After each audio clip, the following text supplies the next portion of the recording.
Last night, somebody commented on my one of my videos and said that I'm acting like the Democrats were when talking about Trump's health. When I said there's been no examples of, the senility, the way that they're trying to say, oh, he's got dementia, he's not okay, blah, blah, blah, blah, blah. And so you sound just like the Democrats did about Joe Biden. So I responded with the incidents that have been reported on by the news are... all of them are fabricated. Now, maybe there's some I don't know about, and I said, list those incidents and let's talk about them. So far, the person hasn't responded, and this isn't a hit against them, but it made me start thinking about this.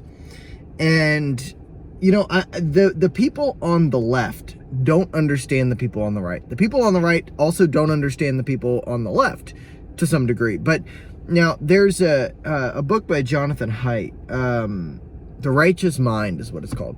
And in that book, it details how people on the right have a much better understanding of what the people on the left believe. And the people on the left have no idea what people on the right believe. They project it.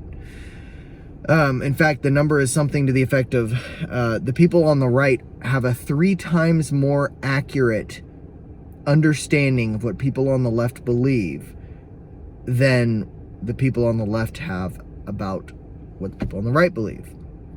So let me say that again. People on the right have a 3 times more accurate understanding of what people on the left believe than vice versa.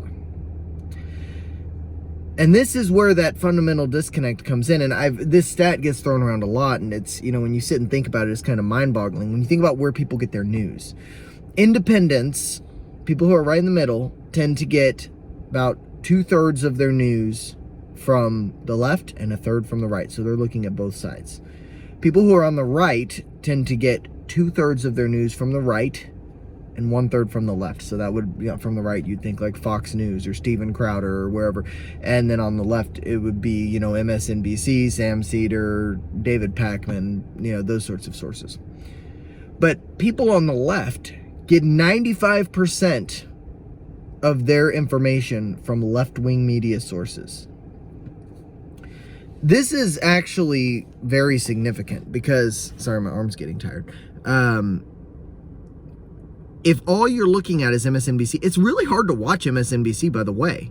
If you're somebody who thinks for themselves, reads a lot of different perspectives on news, and listens to both sides, which I like to think that I do, because I all day long, I drive for work. About half of my day, 4 hours, I'm driving. More like 5.5 hours, but I'm listening to podcasts. I'm listening to YouTube videos. I'm listening to, my phone read aloud articles to me. And as I learn more and more and more, I listen, I can pretty much tell you if I look at a tweet or a social media post of someone, if I know their persuasion and see what they say, I can tell you if it's true or not, because I've heard all the talking points from both sides. And it's exceptionally true that people on the left say things that are talking points from MSNBC and CNN that are 100% lies, completely malformed arguments, completely misinformed, talking, just like the other day, they're talking, oh, Trump, there's headlines all over the place. Google this. Here's the experiment. Google this. Trump stops campaign event to play music for supporters.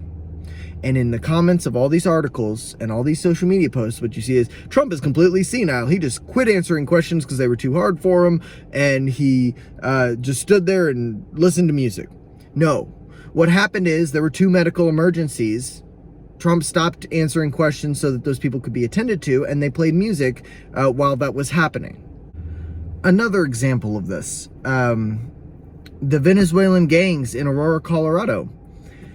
Trump said they've overrun the city. They're taking over apartment complexes. The left said, no, this is a lie. Trump made this up. The mayor said no. And then recently we see in this interview where they're forced to admit, oh, yeah, Trinidad Aragua has overrun apartment complexes. It's only a few. It's a handful. It's just a little bit. Are we okay with that in any other instance, by the way? Oh, yeah, there was rape, but it was just a little bit of rape, so it's okay. How freaking ridiculous does that sound? The people on the left are getting their news from the sources that told them for weeks, months, over a year that, oh no, there's no Venezuelan gang problem in Aurora, Colorado.